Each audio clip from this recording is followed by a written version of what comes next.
Imagine winning the biggest war in human history and discovering that victory had left you broke. Europe had defeated Nazi Germany. The armies were coming home. The guns were finally falling silent. But beneath the celebrations, something else was happening. Britain was drowning in debt. France was economically shattered. Germany was destroyed. The Soviet Union had lost millions of people and entire cities. And the United States was sitting on extraordinary concentration of the world's financial power. The war had ended, but the economic battle was just beginning. And this time, the weapons weren't tanks. They were dollars, loans, trade, food, oil, factories, and control over the future of Europe. Because after 1945, the biggest question wasn't simply who had won the war. It was this: who was going to pay for what came next? And the answer would help divide the world into two opposing camps. The Cold War had many causes: ideology, security, power, territory, fear. But underneath all of them was a brutally simple problem. Europe needed money, and there wasn't enough of it. The world after victory. In May 1945, Germany surrendered. The war in Europe was over. Millions of soldiers were preparing to return home. People filled the streets. Flags appeared in windows. Church bells rang. After 6 years of destruction, Europe could finally breathe. But Europe itself was barely standing. Factories had been bombed. Railways had been destroyed. Ports had been damaged. Coal production had collapsed. Agricultural production had fallen. Millions of people were displaced. And entire economies had been reorganized around war. The problem was that peace required something war had consumed: money. Europe needed food. It needed coal. It needed machinery. It needed raw materials. It needed fuel. It needed to rebuild houses, bridges, railways, factories, and power stations. But the countries that needed those things had very little ability to pay for them. And that created a strange new reality. Europe had the factories. America had the goods. Europe needed the goods. But Europe didn't have enough dollars to buy them. This became known as the dollar shortage. And it was about to become one of the most important economic problems of the post-war world. The United States had emerged from the war in an extraordinary financial position. Its industrial base was intact. Its factories had expanded during the war. Its territory had not been devastated by bombing.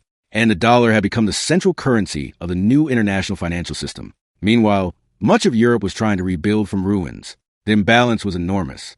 The war was over, but the economic dependence remained. And nowhere was that more painful than Britain.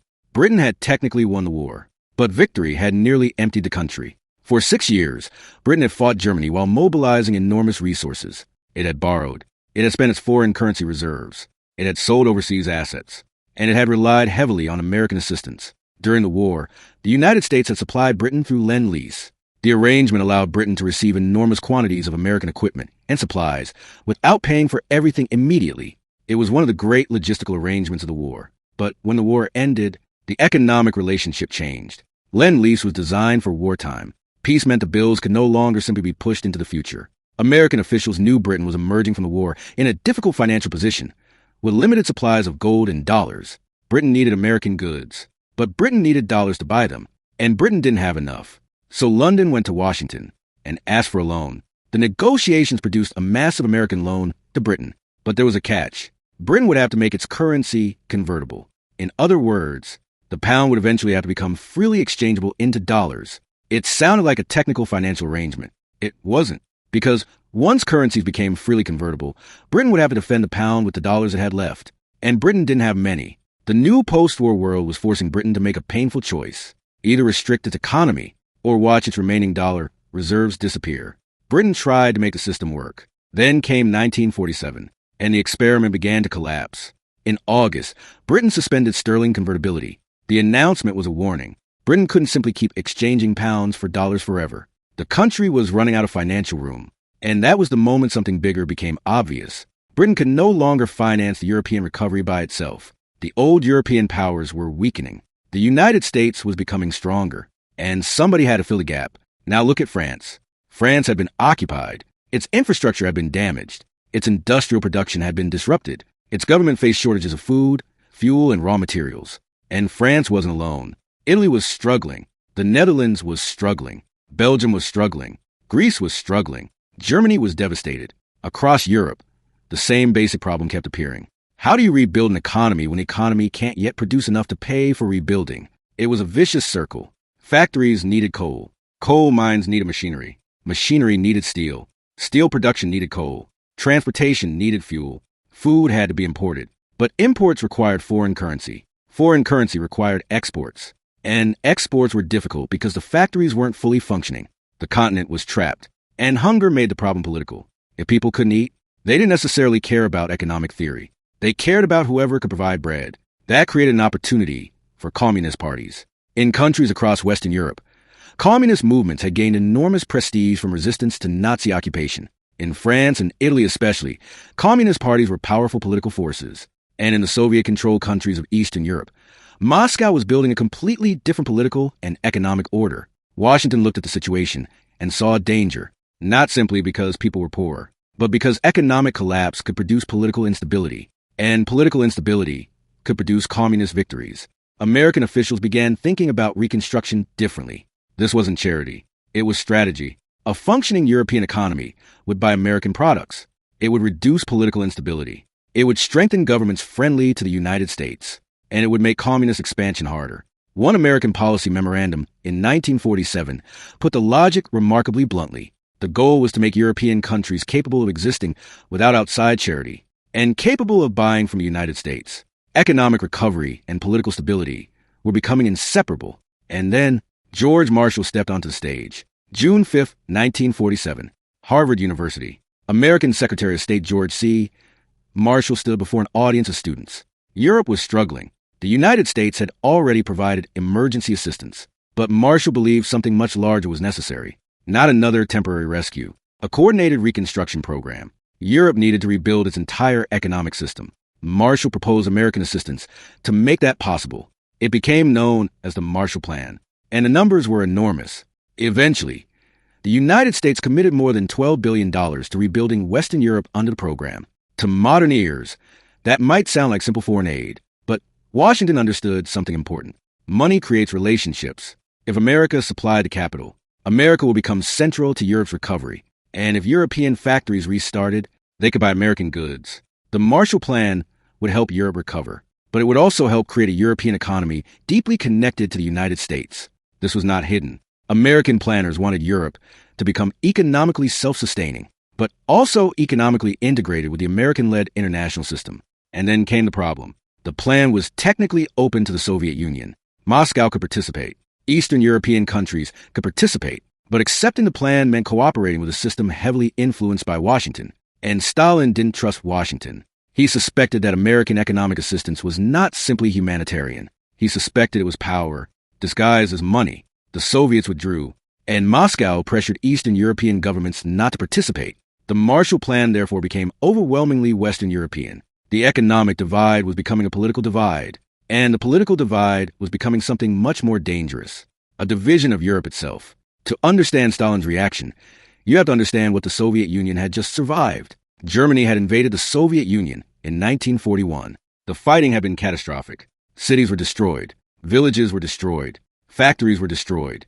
Millions of Soviet citizens died. By 1945, Soviet leaders had one obsession: never let Germany invade again. That meant creating a security zone in Eastern Europe: Poland, East Germany, Czechoslovakia, Hungary, Romania, Bulgaria, countries that could act as a buffer between the Soviet Union and Western Europe. From Washington, this looked like Soviet expansion. From Moscow, it looked like survival. Both sides believed they were defending themselves. And both sides looked at the other and saw aggression. Then money entered the equation. If Western Europe rebuilt under American assistance, while Eastern Europe rebuilt under Soviet influence, Europe would no longer simply have different political systems. It would have different economic systems, different trade networks, different currencies, different sources of investment, different political alliances. The continent was beginning to split, and Germany sat directly in the middle. Germany was a great problem nobody could escape. Germany had started 2 world wars within a generation. So the Allies had to answer a difficult question. What should happen to Germany? Should Germany be kept weak? Should it pay reparations? Should it be dismantled? Or should it eventually be rebuilt? The Soviet Union wanted enormous compensation for the destruction Germany had caused. The Western Allies increasingly realized something else. A permanently destroyed Germany would make European recovery much harder. Germany was at the industrial heart of Europe. Its coal, its factories, its railways, its industrial capacity. If Germany stayed economically dead, Europe would struggle to recover. But if Germany recovered, the Soviet Union would have to deal with a powerful Western economy sitting directly on its border. This was a contradiction. Europe needed Germany to recover. The Soviet Union feared what recovered Germany might become. And the United States increasingly believed that rebuilding Western Germany was necessary for rebuilding Western Europe. The argument over Germany was therefore no longer just about Germany. It was about the future balance of power. By 1947 and 1948, something strange was happening. The original wartime alliance was disappearing. During World War II, the United States and Soviet Union had fought the same enemy. They had cooperated because they had to. Now the common enemy was gone. And the question became, what happens when two powers with completely different visions of the world no longer have a reason to cooperate? America believed in a capitalist international economy. The Soviet Union believed in a communist system controlled by the state. America wanted expanding international trade. The Soviet Union wanted security and influence in its sphere. America wanted European governments strong enough to resist communism. The Soviet Union wanted governments in Eastern Europe that would never again become hostile to Moscow. And hanging over everything was money. Who would provide it? Who would control it? Who would receive it? And what would they have to do in return? The Marshall Plan made the American answer clear. Economic recovery would happen through cooperation with the Western system. Stalin's answer was different. Eastern Europe would remain within the Soviet sphere. Two economic worlds were forming, and soon they would be physically divided. In 1948, the crisis reached Berlin. Germany had been divided into occupation zones. Berlin itself was also divided, but Berlin was located deep inside the Soviet occupation zone. That meant the Western-controlled parts of Berlin were surrounded by territory controlled by Moscow. Then the Western Allies introduced a new currency in their zones. The Soviet Union saw this as a direct threat. If Western Germany received a stable new currency, and Western Berlin became part of that economic system, the division of Germany would become permanent. So the Soviets responded. They cut off Western land access to Berlin. Roads, railways, canals. The city was effectively surrounded. It was the Berlin blockade. And suddenly the economic conflict became a physical confrontation. But the United States and its allies didn't send tanks into Berlin. They sent airplanes. The Berlin airlift began. Aircraft flew into the city carrying food, coal, medicine, supplies. Day after day, night after night, the city survived through the air. The blockade eventually failed. But something important had changed. The Cold War now had a symbol, Berlin. There was another side to all of this. The United States wasn't simply powerful because it had the world's largest military.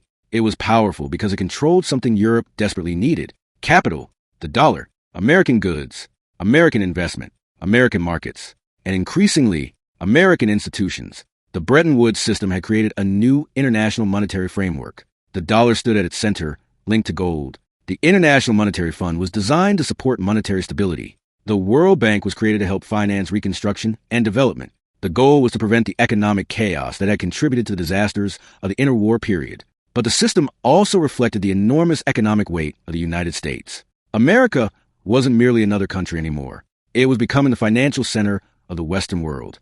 And that changed the meaning of debt. Before the war, European countries had borrowed from many different sources. After the war, enormous parts of the Western economy increasingly depended on American capital and access to American markets. The United States could therefore influence Europe without occupying it. It could shape reconstruction without ruling directly. It could strengthen governments simply by helping their economies function. That is a different kind of power. The Soviet Union had its own economic response. Moscow did not simply sit back and watch Western Europe become integrated into an American-led economy. It tightened its grip on Eastern Europe. Trade increasingly shifted toward the Soviet sphere. The Soviet Union also demanded resources and reparations from territories under its control. The result was a growing economic separation. West traded with West, East traded with East, and the borders between those systems hardened. By 1949, the division was becoming unmistakable. West Germany was established, then East Germany, the Federal Republic of Germany in the West, the German Democratic Republic in the East. One German nation, two political systems, two economies, two military alignments, two futures, and eventually, two German states will become the central front line of the Cold War. The price of rebuilding. There's an uncomfortable truth about post-war reconstruction. Debt isn't just a number. Debt determines choices. If a country needs foreign currency to import food, the country supplying that currency has influence. If a country needs investment to rebuild factories, the investors gain influence. If a government depends on foreign aid, the donor gains leverage. This doesn't mean every loan is manipulation. It doesn't mean the Marshall Plan was secretly a plot to conquer Europe. It wasn't. The Marshall Plan genuinely helped rebuild Western Europe, and the program contributed to rapid economic recovery. The United States also benefited because European recovery created stronger markets for American exports. But economic assistance can have two effects at the same time. It can rescue an economy and change the balance of power. That is exactly what happened. America helped rebuild Western Europe, and Western Europe became increasingly tied to the American-led system. The Soviet Union watched, and Moscow drew the opposite conclusion. Western economic integration looked like American expansion. American officials looked at Soviet control of Eastern Europe and saw communist expansion. Each side saw itself as defensive. Each side saw the other as aggressive. And the result was a spiral. America sends aid. Moscow sees American influence. Moscow tightens control over Eastern Europe. Washington sees Soviet expansion. Washington strengthens Western Europe. Moscow strengthens its own bloc. Washington creates NATO. Moscow creates the Warsaw Pact. Germany divides. Berlin divides. Europe divides. And eventually, the world divides. That is the Cold War. Not one event, a chain reaction. And economics was one of the forces pushing the first dominoes. Here's the strange part. The Marshall Plan was originally presented as an economic recovery program, but it became one of the foundations of the Western Alliance. The United States spent billions rebuilding Europe, and by doing so, it helped create the political and economic bloc that would confront the Soviet Union. The Soviets rejected the Marshall Plan because they feared American domination. But that rejection helped solidify the very division Moscow feared. Western Europe moved closer to Washington, and this is where the title of our story becomes important. Post-war debt didn't literally create the Cold War by itself, but it created the conditions in which economic power became geopolitical power. Britain needed dollars. Western Europe needed American goods. Germany needed reconstruction. France needed stability. The United States had the resources. The Soviet Union had a security empire in Eastern Europe, and suddenly, money became strategic. A loan wasn't just a loan. A factory wasn't just a factory. A railway wasn't just a railway. A currency wasn't just paper. Each represented a choice about which economic system a country would belong to. And that was the real battle. If you look at the Cold War only through the lens of military history, you miss half the story. The important numbers weren't only the number of tanks, or missiles, or soldiers. They were dollars. Production, trade, exports, industrial output, loans, aid, currency reserves. Because after 1945, power had changed. The United States had discovered that it could shape the world not only by fighting wars, but by financing recovery. Remember to subscribe for more interesting economic twists in history.